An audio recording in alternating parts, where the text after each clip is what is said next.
Hello friends, welcome to Shakti's Knowledge Hub. Myself Dr. Shakti Suganya. நம்மளோட இன்னைக்கு வீடியோவில் நம்ம பார்க்க போகிறது ரொம்ப முக்கியமான ஒரு topic, functions of management. Management அப்படிங்கிறது நம்ம எல்லாத்துக்குமே தெரியும், அது பல விஷயங்களை உட்பட்ட ஒரு விஷயம் அப்படின்னு சொல்லிட்டு. ஸோ அதில் பார்த்தீங்க அப்படின்னா ஃபங்க்ஷன்ஸ், அதாவது செயல்பாடுகள். மேனேஜ்மெண்ட் அப்படின்னு சொல்லணும் அப்படின்னா அதில் நிறைய செயல்பாடுகள் உள்ளே இருக்கும். ஸோ அது என்னென்ன மாதிரியான விஷயங்கள் அப்படிங்கிறத நம்ம டிஸ்கஸ் பண்ண போகிறோம். டீட்டெயில்டான ஆஸ்பெக்டில் எப்படி அந்த மேனேஜ்மெண்ட் ஃபங்க்ஷன்ஸ் இருக்குது அப்படிங்கிறத பற்றி. அதுக்கு முன்னாடி அந்த மேனேஜ்மெண்ட் ஃபங்க்ஷன் அப்படிங்கிறத நம்ம இப்போ எந்த பேசிஸில் இனி டிஸ்கஸ் பண்ண போகிறோம் அப்படிங்கிறதுக்கு உண்டான ஒரு இன்ட்ரொடக்ஷன் பார்க்கலாம். Managerial function are time specific, institution specific and country specific. அதாவது மேனேஜ்மெண்ட் அப்படிங்கிறது உலக நியதி, உலகத்துக்கே பொதுவான ஒரு விஷயம் அப்படின்னு சொன்னால் கூட அதில் வர்ற சின்ன சின்ன விஷயங்களை பொறுத்து அது மாறுபடுறதுக்குண்டான வாய்ப்புகள் இருக்குது. ஸோ எதன் அடிப்படையில் அந்த மாற்றங்கள் வருது அப்படின்னு பார்த்தீங்கன்னா, ஒரு டைமை பேஸ் பண்ணி, இன்ஸ்டிடியூஷன் அதாவது இண்டஸ்ட்ரியை பேஸ் பண்ணி, அதே மாதிரி ஒரு கண்ட்ரியை பேஸ் பண்ணி கூட அந்த ஃபங்க்ஷன்ஸ் ஆஃப் மேனேஜ்மெண்ட் அப்படிங்கிறது மாறும் அப்படிங்கிறது ஒரு கருத்தாக சொல்லப்பட்டிருக்கு. So the management function of industrial revolution may differ from 19th century and followed by 20th century. மாற்றம் அப்படிங்கிறது மாறாதது அப்படின்னு சொல்லுவாங்க. நம்மளுடைய நாளுக்கு நாள் அன்றாட வாழ்க்கையில் நம்ம தினசரி பார்க்கக்கூடிய விஷயங்கள்லேயே தினமும் நிறைய மாறுதல்கள் ஏற்பட்டுட்டு வருது. அதே மாதிரி மேனேஜ்மெண்ட் அப்படிங்கிற ஒரு முக்கியமான விஷயம் இண்டஸ்ட்ரிக்குள்ளே வளர்ந்து வர ஒரு விஷயம். ஸோ அதுலேயும் மாற்றங்கள் வர்றதுக்குண்டான வாய்ப்புகள் நிறைய இருக்குது. அதுதான் எப்படி சொல்லியிருக்காங்க அப்படின்னா, 19th செஞ்சுரியில் வேறு மாதிரி இருந்திருக்கும், 20th செஞ்சுரியில் கம்பேர் பண்ணும்போது வேறு மாதிரி இருந்திருக்கும். ஸோ இப்போது நம்ம இந்த சாப்டரில் 20th செஞ்சுரிக்கும் அதுக்கு அப்புறமா வர்ற ஃப்யூச்சர் டைமில், அதாவது அட் ப்ரெசன்ட் டைம் நம்ம என்னென்ன மாதிரியான விஷயங்கள் பார்த்துட்ருக்குறோம் அப்படிங்கிறதோட அடிப்படையில் மேனேஜ்மெண்ட்டினுடைய ஃபங்க்ஷன்ஸ் பிரிக்கப்பட்டு விளக்கம் கொடுக்கப்பட்டிருக்கு. ஸோ அதெல்லாம் என்னென்னு பார்க்குறோம். அதே மாதிரி இன்னொன்று என்ன சொல்லியிருக்கு அப்படின்னா, management function are called the managerial process. அதாவது அது ஒரு ப்ராசஸ் அப்படின்னு சொல்கிறாங்க, ஒரு தொடர் இயக்கம். எதனால் அப்படின்னா, இது தொடர்ச்சியாக ஒரு நான் ஸ்டாப்பாக எந்த ஒரு நடுவில் எந்த ஒரு தடையும் இல்லாமல் தொடர்ச்சியாக நடந்துக்கிட்டு இருக்கிற ஒரு விஷயம், ஒரு ஆர்கனைசேஷனோட கோல் அல்லது அப்ஜெக்டிவாக அட்டைன் பண்ணுறதுக்காக. ஏன்னா ஒன்ஸ் நீங்கள் ஒரு வேலையை செஞ்சுட்டு நம்ம விட மாட்டோம், தொடர்ச்சியாக அந்த ஆர்கனைசேஷனில் ஒரு வேலையை செய்யறதுக்காக தான் ஒரு பிஸ்னஸ் அப்படிங்கிறத நம்ம ஆரம்பிக்கிறோம். அதுக்குண்டான எல்லா விஷயங்களையும் நம்ம ஏற்பாடுகள் பண்ணுறோம். ஸோ அதனால் அதை நான் ஸ்டாப் ப்ராசஸ் அப்படின்னு சொல்லிட்டு சொல்கிறாங்க. ஸோ இப்போது மேனேஜ்மெண்ட் ஃபங்க்ஷன்ஸ் என்னென்ன கேட்டகரிஸில் இருக்குது அப்படின்னா என்னென்ன ஒவ்வொரு விஷயமும் சொல்லப்படுது அப்படின்னு பார்க்கலாம். ஸோ இப்போ 20th செஞ்சுரியில் ப்ராக்டிஸில் இருக்கிற ஆஸ்பெக்டை பேஸ் பண்ணி மேனேஜ்மெண்ட்டோட ஃபங்க்ஷன்ஸை 2 கேட்டகரியாக கன்சிடர் பண்ணியிருக்காங்க. ஒன்று பார்த்தீங்க அப்படின்னா மெயின் ஃபங்க்ஷன் அப்படின்னும், இன்னொன்று சப்சிடரி ஃபங்க்ஷன் அப்படின்னும். அதாவது மெயின் ஃபங்க்ஷன் அப்படிங்கிறது கண்டிப்பாக பேசிக்காக இருக்கக்கூடிய விஷயம், பேசிக் ஃபங்க்ஷன்ஸ் அப்படின்னு சொல்லலாம். இன்னொன்று சப்சிடரி, அதாவது அதுக்குடைய துணை, ஒரு அடிஷ்னலானதும் அதே மாதிரி அட்வான்ஸ்டான சில விஷயங்களையும் நம்ம ஃபங்க்ஷன்ஸ் அப்படின்னு சொல்கிறோம். ஸோ இதில் பொதுவாக பார்த்தீங்க அப்படின்னா இந்த மெயின் ஃபங்க்ஷன்ஸ், அதாவது ஒரு பேசிக்கான ஒரு மேனேஜ்மெண்ட் ஃபங்க்ஷன்ஸ் நம்ம போஸ்ட் ஹாக் அப்படின்னு சொல்லிட்டு ஒரு ஷார்ட் டேர்மில் சொல்லுவோம். போஸ்ட் காப், POSTCOO ஸ்கொயர் எதுக்காக அப்படின்னா 2 O வரும். அதாவது ஆர்கனைசிங் அந்த மாதிரி, அதாவது கோஆர்டினேஷன், கண்ட்ரோலிங் அப்படிங்கிற மாதிரி 2 விஷயம்.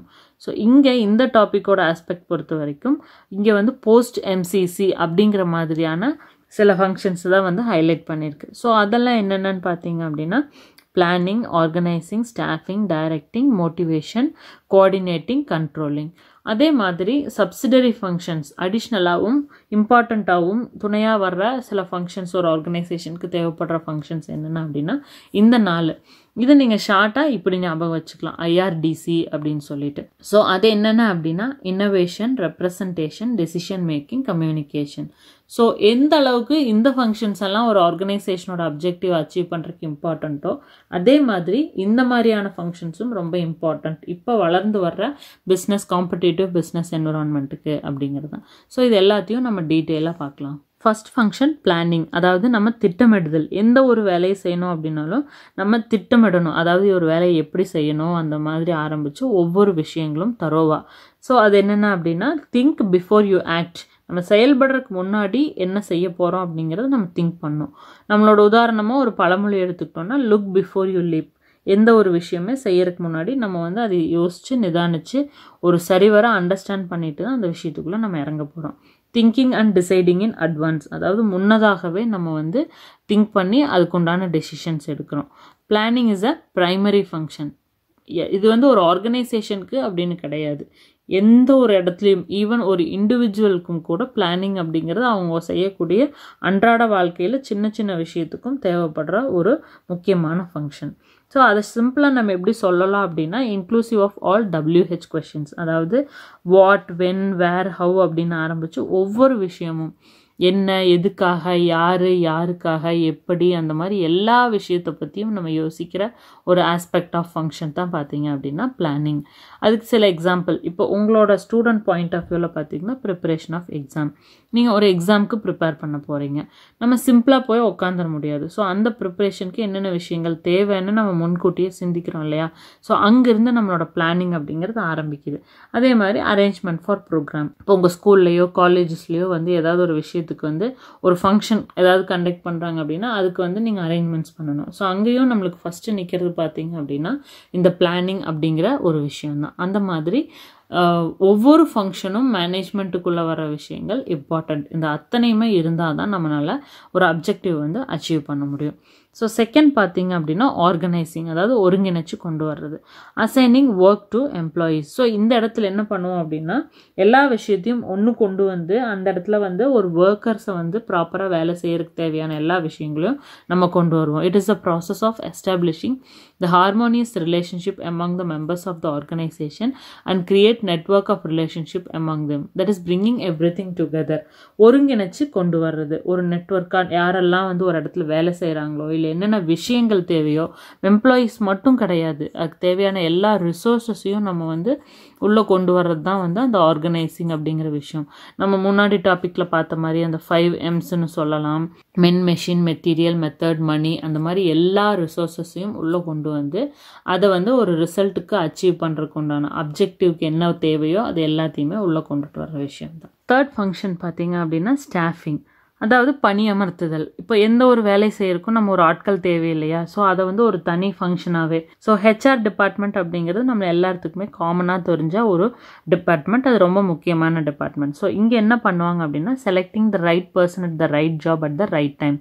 ஒரு வேலை செய்யறதுக்கு எந்த மாதிரியான தகுதியில் ஒரு பர்சன் வேணும் அப்படிங்கிற பட்சத்தில் அவங்கள வந்து ரெக்ரூட்மெண்ட் அண்ட் செலெக்ஷன் அப்படிங்கிற ஒரு ப்ராசஸ் மூலமாக செலக்ட் பண்ணி உள்ளே கொண்டுட்டு வர்றது தான் வந்து இந்த ஸ்டாஃபிங் அப்படிங்கிற ஒரு முக்கியமான ஃபங்க்ஷன்.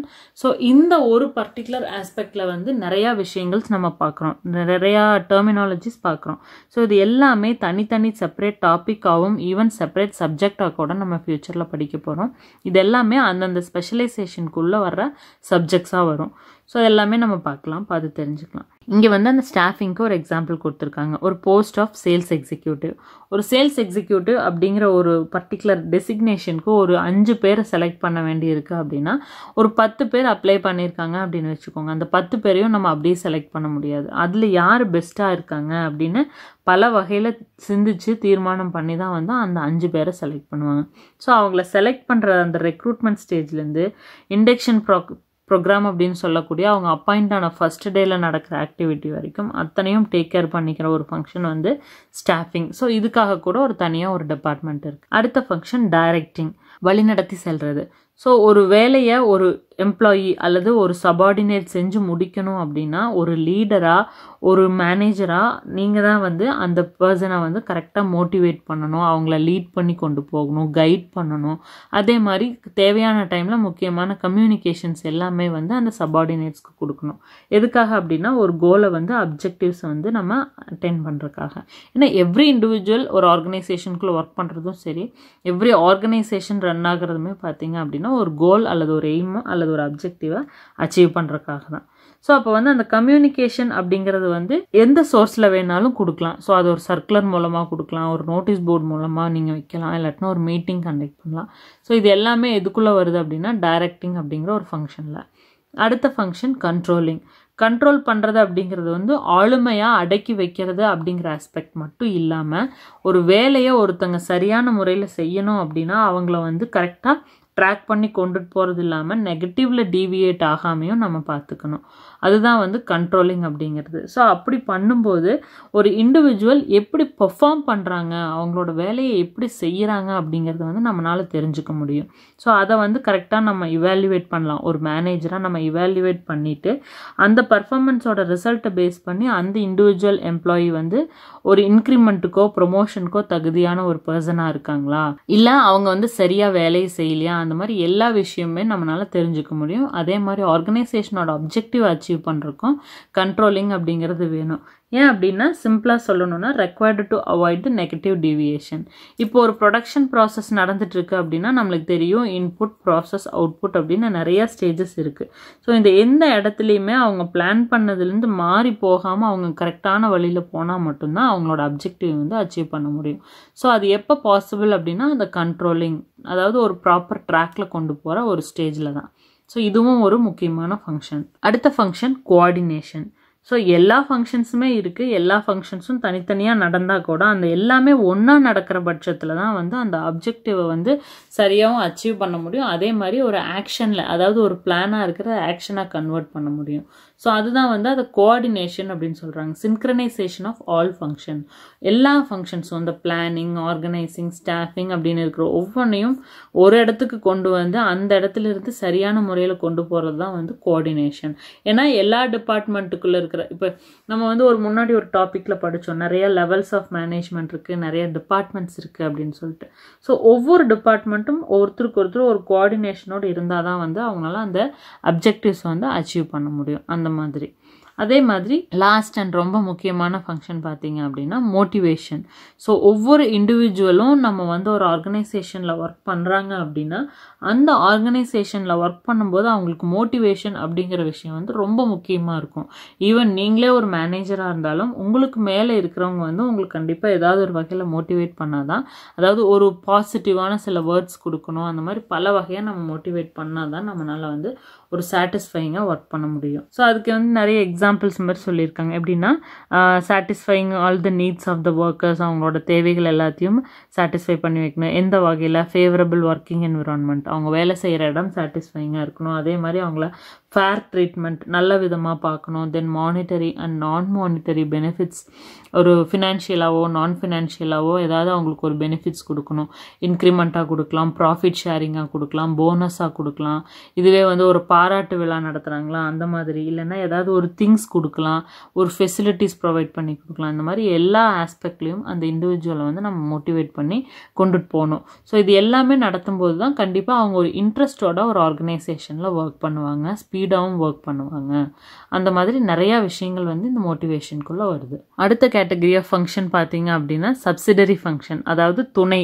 இந்த முன்னாடி பார்த்தா அந்த மெயின் அல்லது பேசிக் ஃபங்க்ஷன் மட்டும் ஒரு ஆர்கனைசேஷனுக்கு இருந்தால் பத்தாது, இந்த மாதிரியான சில விஷயங்களும் இருக்கணும். ஸோ அதில் ஃபஸ்ட் பார்த்தீங்க அப்படின்னா இன்னோவேஷன், அதாவது ஒரு புதுமை. எந்த ஒரு விஷயத்துலையுமே புதுமை அப்படிங்கிறது நம்ம எதிர்பார்க்கக்கூடிய ஒரு அன்அவாய்டபிளான விஷயமா இப்போ மாறிட்டு வருது. உதாரணமாக பார்த்தீங்கன்னா ஒரு செல்ஃபோன் நம்ம எக்ஸாம்பிளாக எடுத்துக்கலாம். ஒரு 20 இயர்ஸுக்கு முன்னாடி, இல்லாட்டி இந்த செல்ஃபோன் முதல் இன்ட்ரடியூஸ் பண்ணும்போது பார்த்தீங்க அப்படின்னா அதில் ரொம்ப பேசிக்காக கால் அப்படிங்கிறதா இருந்துச்சு. ஈவன் இன்னும் சொல்ல போனால் அதுக்கு முன்னாடி பேஜர் இருந்துச்சு. அதில் ஜஸ்ட் ஒரு கம்யூனிகேஷன் மட்டும் டெக்ஸ்ட் மூலயமா பாஸ் பண்ணிக்கிற மாதிரி இருந்துச்சு. அதுக்கப்புறமா வந்து ஒரு பேசிக் மாடல் மொபைல் ஃபோன் வந்துச்சு. அப்புறம் இப்போ மொபைல் இல்லாமல் எதுவுமே இல்லைங்கிற அளவுக்கு அந்த ஒரு மொபைலுக்குள்ளே நம்மளோட எல்லா ஃபெசிலிட்டிஸும் உள்ளே வந்துருச்சு இல்லையா. அந்த மாதிரி அது எங்கே சாத்தியமாச்சு? இன்னோவேஷன் அப்படிங்கிற ஒரு விஷயத்தினால. அதே மாதிரி ஒரு மொபைல் வந்து எப்படி இந்த இன்னோவேஷனுக்கு ஒரு நம்ம எக்ஸாம்பிளாக சொல்கிறோமோ அந்த மாதிரி எந்த ஒரு பிஸ்னஸ் ஆக்டிவிட்டியாக இருந்தாலும் இன்னோவேஷன் அப்படிங்கிறது கண்டிப்பாக முக்கியம். அது இல்லை அப்படின்னா ஒரு காம்படிட்டிவ் பிஸ்னஸ் என்விரான்மெண்ட்டில் நம்மளால் சர்வை பண்ண முடியாது. ஸோ ஈவன் நீங்கள் ஒர்க் பண்ணுற பிளேஸில் நீங்கள் இதை ரியலைஸ் பண்ணியிருக்கலாம், நீங்கள் படிக்கிற இடத்துல ரியலைஸ் பண்ணியிருக்கலாம். இந்த மாதிரி இன்னோவேஷன் அப்படிங்கிறது ஒரு ரொம்ப முக்கியமான ஃபங்க்ஷன். அது எப்படி சொல்கிறாங்க அப்படின்னா preparation of personnel and organisation to face the changes made in the business world. Personnel அப்படின்னா அந்த ஆர்கனைசேஷனுக்குள்ளே இருக்கிற மக்கள், அந்த மாதிரியான ஆஸ்பெக்டில் அந்த வேர்டோட டிஃப்ரென்ஸ் நம்ம இதுக்கு முன்னாடி ஒரு வீடியோவில் பார்த்தோம். ஸோ ஒரு இண்டிவிஜுவல் ஒர்க் பண்ணுற பர்சன்ஸ் ஆகட்டும் அல்லது ஒரு ஆர்கனைசேஷன் ஆகட்டும், அந்த சேஞ்சஸ் வரக்கூடிய மாற்றங்களுக்கு தகுந்த மாதிரி தயார் நிலையில் வச்சுக்கிறதுக்கு வந்து இன்னோவேஷன் அப்படிங்கிறது ரொம்ப முக்கியமாக இருக்குது. ஸோ அதுக்கு எக்ஸாம்பிள் பார்த்தீங்க அப்படின்னா லைக் கஸ்டமரை வந்து ஒரு சாட்டிஸ்ஃபை பண்ணணுன்னால இன்னோவேஷன் அப்படிங்கிறது வேணும். ஒரு நியூ மெட்டீரியல்ஸ், ரா மெட்டீரியல்ஸ் உள்ள கொண்டுட்டு வரணும், நிறைய க்ரியேட்டிவ் ஐடியாஸ் இருக்கணும், புது ப்ராடக்ட் கொடுக்கணும், புது டெக்னாலஜி ஒரு ப்ரொடக்ஷனுக்குள்ளே இருக்கணும், ஈவன் பேக்கேஜில் கூட அது ரொம்ப தேவை அப்படிங்கிற மாதிரி ஹைலைட் ஆகுது. ஒரு புது டிசைன்ஸ் இருக்கணும், அந்த மாதிரி எல்லா ஆஸ்பெக்ட்லையுமே. ஸோ இன்னோவேஷன் வந்து ரொம்ப முக்கியமான function. Second function representation. Manager as a representative அப்படிங்கிறவங்க வந்து ஒரு பர்சன், ஒரு லீடில் நின்று ரெப்ரசன்ட் பண்ணுற ஒரு பர்சன். ஸோ ஒரு மேனேஜர் ஒரு ஆர்கனைசேஷனுக்கு ரெப்ரசன்ட் பண்ணுறாரு அப்படின்னா அவர் ஆர்கனைசேஷனுக்கு உள்ளே மட்டும் டீல் பண்ணாமல் அதற்குண்டான வேலைகள் மட்டும் செய்யாமல் எல்லா ஆஸ்பெக்ட்லையும் கன்சிடர் பண்ணணும். ஸோ இப்போ இன்கேஸ் பிஸ்னஸ் பெரிய லெவலில் இருந்துச்சு அப்படின்னா ஒவ்வொரு டிபார்ட்மெண்ட்டுக்கும் ஒவ்வொரு மேனேஜர் இருப்பாங்க. அதையும் மீறி ஒரு ஜென்ரல் மேனேஜர் அப்படிங்கிற மாதிரி ஒரு டாப் லெவலில் இருக்கிற பீப்புள்ஸாக இருந்தாங்க அப்படின்னா இந்த எல்லா ஆஸ்பெக்டில் இருக்கிற பீப்புளையும் அவங்க வந்து கன்சிடர் பண்ணணும், சாட்டிஸ்ஃபை பண்ணணும், ப்ராப்பராக கம்யூனிகேட்டும் பண்ணிக்கணும்.